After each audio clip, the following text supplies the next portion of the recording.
বাহ, হরিণটা বেশ স্বাস্থ্যবান মনে হচ্ছে। আজকে খুব ভালো ভোজন হবে। যাই, ছানাদেরকে গিয়ে নিয়ে আসি। এই বলে বাঘটি মৃত হরিণকে ওখানে রেখে তার ছানাদের নিয়ে আসতে গেল। আর এদিকে হরিণটি দুটো ছানা সারাদিন ধরে মায়ের জন্য বাড়িতে অপেক্ষা করতে করতে শেষমেশ মাকে খাবার নিয়ে ফিরে আসতে না দেখে দুজনে মায়ের খোঁজে বেরিয়ে পড়লো। কিছু দূর গিয়ে তারা দেখতে পায় একটা গাছের নিচে একটা মৃত হরিণ মরে পড়ে আছে। এই দেখে হরিণ ছানা দুটি মৃত হরিণের কাছে যায় আর আগে গিয়ে দেখতে পায় মৃত হরিণটি তাদের মা। এই দেখে হরিণ ছানা দুটি কান্নায় ভেঙে পড়ে। আমাদের যে ভীষণ খিদে লেগেছে, মা বাড়ি চলো, আমরা আর কোনোদিন তোমার অবাধ্য হব না। মা ওঠো না, আমরা আর কোনোদিন ঝগড়া করবো না। এইভাবে কাঁদতে কাঁদতে হঠাৎ হরিণ ছানা দুটো বাঘের গর্জন শুনতে পায়।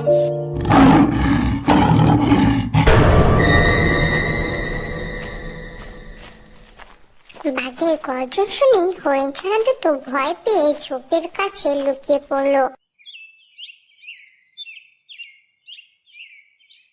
ঝোপের আড়াল থেকে দেখে একটা বাঘ ছানাদের নিয়ে মৃত হরিণটার দিকে আসছে।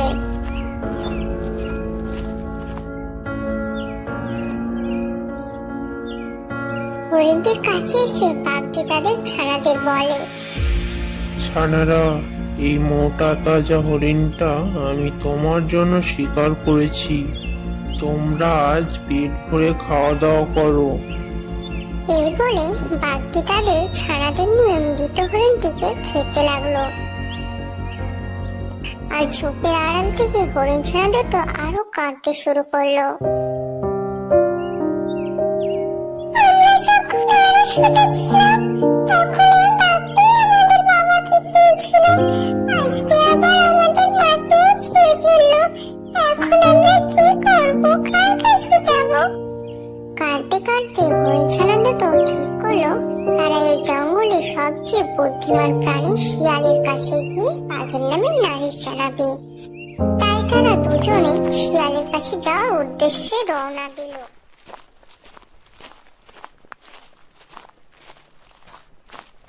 শিয়াল মামা, শিয়াল মামা, আমাদের ন্যায় বিচার পাইয়ে দাও। সে কি রে, তোদের আবার কি হলো? আমাদের বাবাকে যে বাঘটা খেয়ে নিয়েছিল, সেই বাঘটা আজকে আমাদের মাকেও খেয়ে নিয়েছে। ওই দুষ্টু বাঘটার জন্য আজকে আমরা অনাথ হয়ে গেলাম। তুমি এটা বিচার করো মামা। দেখো ভাগ্নেরা, আমি হচ্ছি সামান্য একটা শিয়াল। সামান্য শিয়াল হয়ে বনের রাজা বাঘের বিচার কি করে করব? কিন্তু বাঘটা মোটেও ঠিক করেনি। দাঁড়াও, আমাও একটু ভাবতে দাও, আমি দেখি কি করা যায়। কিছুক্ষণ পর হঠাৎ শিয়াল বলে উঠলো, ওয়াও, কাওয়া, পেয়ে গেছি, উপায় পেয়ে গেছি, কাওয়া। কি উপায় পেলে মামা? দেখো ভাগ্নে, বাঘ তো অনেক শক্তিশালী। আমরা তো আর বাঘের সাথে পেরে উঠবো না, উল্টো বাঘই আমাদের খেয়ে ফেলবে। তার চেয়ে বরং আমরা শিকারীর কাছে সাহায্য নেব। শিকারী? হ্যাঁ, শিকারী, মানে বাঘ শিকারী। আমি কালকে ওর পাশের গ্রামে যাব। সেখানে এক শিকারী আছে, আমি তাকে গিয়ে বলবো তোমাদের ন্যায় বিচার পাইয়ে দিতে। ঠিক আছে শিয়াল মামা, আমরা তাহলে অপেক্ষায় থাকবো। আচ্ছা আচ্ছা, এখন তোমরা বাড়িতে যা। আর হ্যাঁ, সাবধানে থাকিস তোরা। শিয়ালের কথা শুনে ছানা দুটো বাড়ি ফিরে গেল। পরের দিন সকালে শিয়াল রওনা হয় সেই শিকারী বাড়িতে যাওয়ার উদ্দেশ্যে। শিকারীর বাড়িতে গিয়ে শিয়াল শিকারীকে ডাকতে থাকে, শিকারী, ও শিকারী, বাড়ি আছো? কে কে ডাকে আমাকে? বাইরে এসে দেখোই না যে কে ডাকে।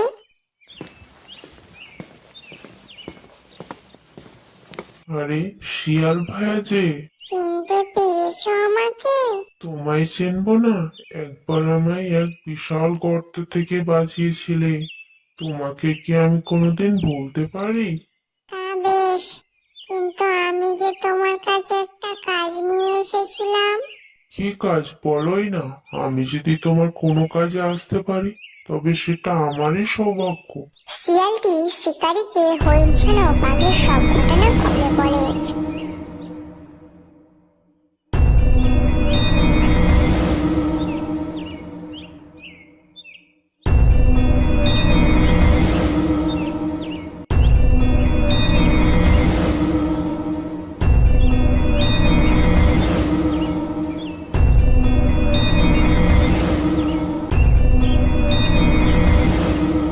সব শুনে শিকারী বলে, আচ্ছা, তাহলে এই ব্যাপার, ওই দুষ্টু বাঘকে শায়েস্তা করতে হবে, তাই তো?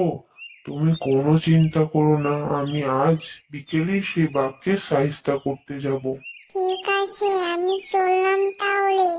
গিয়ে দেখি ভাগ্নি দুটো কিছু খেয়েছে কিনা। এই বলে শিয়ালটি ওখান থেকে চলে যায়। আর বিকেল হতে শিকারী জঙ্গলের উদ্দেশ্যে রওনা হয়ে যায়।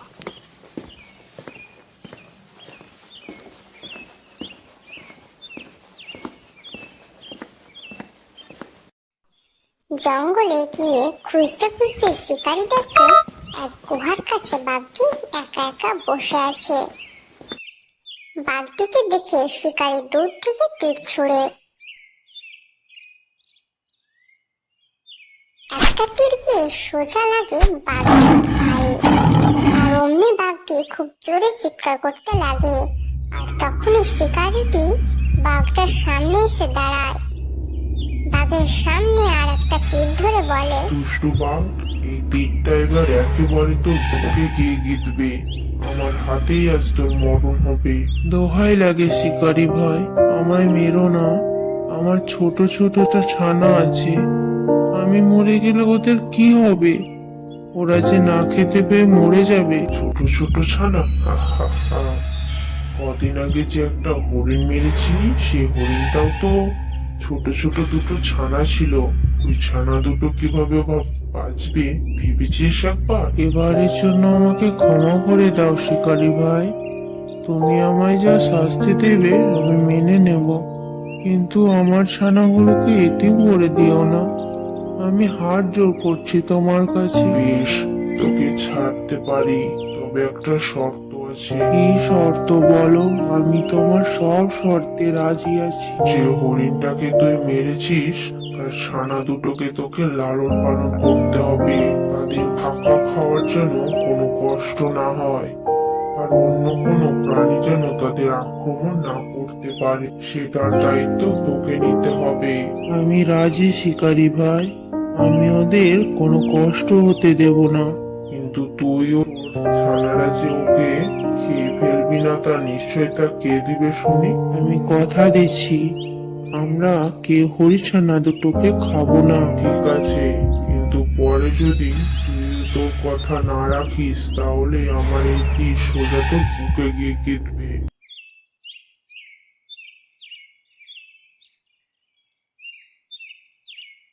এরপর শিয়ালকে সাক্ষী রেখে শিকারী হরিণ ছানা দুটোকে বাঘের কাছে রেখে যায়। সবাই চলে যাওয়ার পর বাঘটি তার ছানাদের বলে, দেখো বাচ্চারা, আজ থেকে এই হরিণ ছানা দুটো তোমাদের বন্ধু, ওদেরকে কোনো আঘাত করবে না। যাও, এবার সবাই একসঙ্গে খেলাধুলা করো।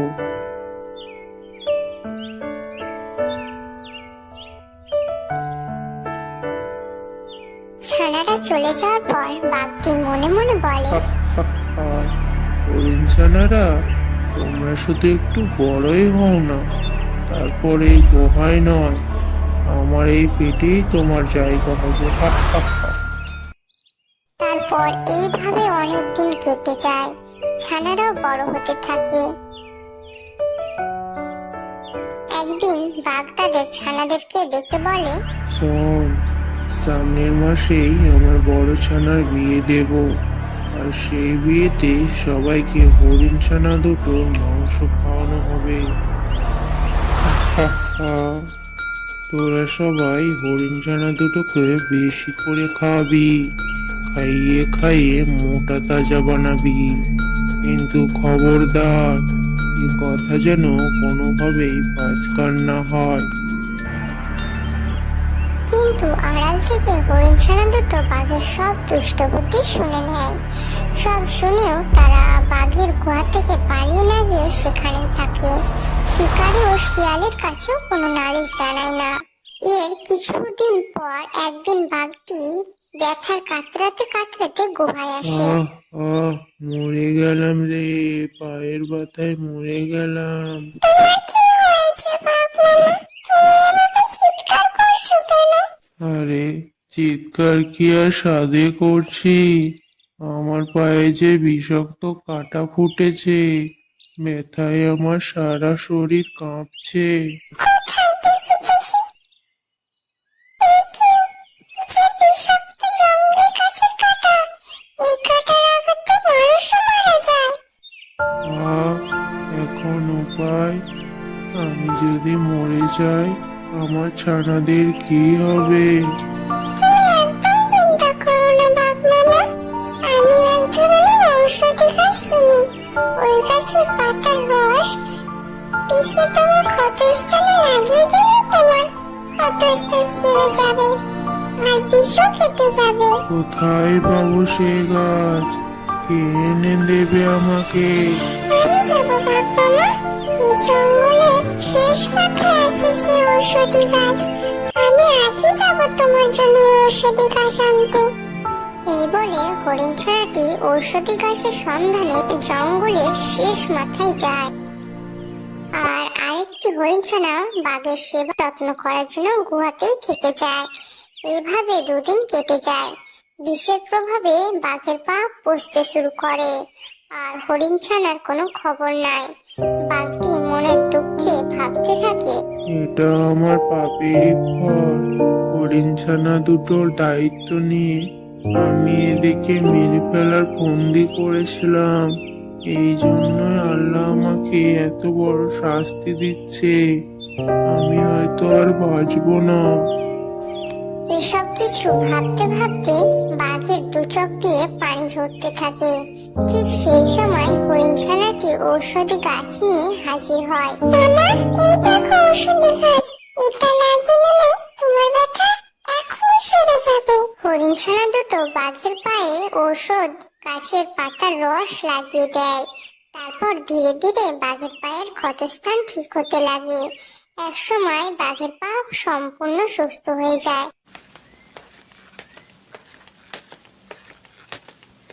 এদিকে বাঘের বড় ছেলে বিয়ের দিনও এগিয়ে আসতে থাকে। বিয়ের খবর সারা জঙ্গলে ছড়িয়ে পড়ে। শিয়াল ও শিকারী কিভাবে যেন জানতে পারে যে বাঘের বিয়েতে হরিণ ছানা দুটোর মাংস খাওয়ানো হবে। তাই তীর ধনুক নিয়ে শিকারী ও শিয়াল ছুটলো বাঘের গুহায়। কই বাঘ, আছিস নাকি? বেরিয়ে আয়। এ কি শিকারি ভাই, তুমি হঠাৎ এলে যে? আসবো না বলছি? শুনেছি তোর নাকি বড় ছেলের বিয়ে। হ্যাঁ, আর দুদিন পরেই আমার বড় ছেলের বিয়ে। আমরা খবর পেয়েছি সেই বিয়েতে নাকি সবাইকে হরিণ ছানা দুটো মাংস খাওয়াবি বলেছি। এবার তোকে আমার কাছ থেকে কেউ বাঁচাতে পারবে না। আমাকে মারতে চাইলে মারতে পারো শিকারি ভাই, কিন্তু আমার একটা কথা শোনো। তোর আর আমি কোনো কথাই শুনবো না, বিশ্বাসঘাতকতা। ঠিক সেই সময় হরিণ ছানা দুটো সেখানে এসে শিকারীকে থামায় আর বলে, বাঘ মামাকে মেরো না শিকারী মামা। কি বলছো তোমরা? তোমরা জানো এই বাঘ তোমাদের খেয়ে ফেলতে চেয়েছিল। আমরা না আসলে দুদিন পরে তোমরা বাঘের পেটে চলে যেতে। সে কথা আমরা জানি শিয়াল মামা। জানো তাহলে সে কথা আমাদের আর বলনি কেন? আগে জানলে তখনই এই বাঘকে নরকে পাঠিয়ে দিতাম। কথা কেন বলছো শিকারী মামা? বাঘ মামারই বা কি দোষ বলো? প্রকৃতির নিয়মে যে বাঘেদের শিকার করে মাংস খেয়ে বেঁচে থাকতে হবে।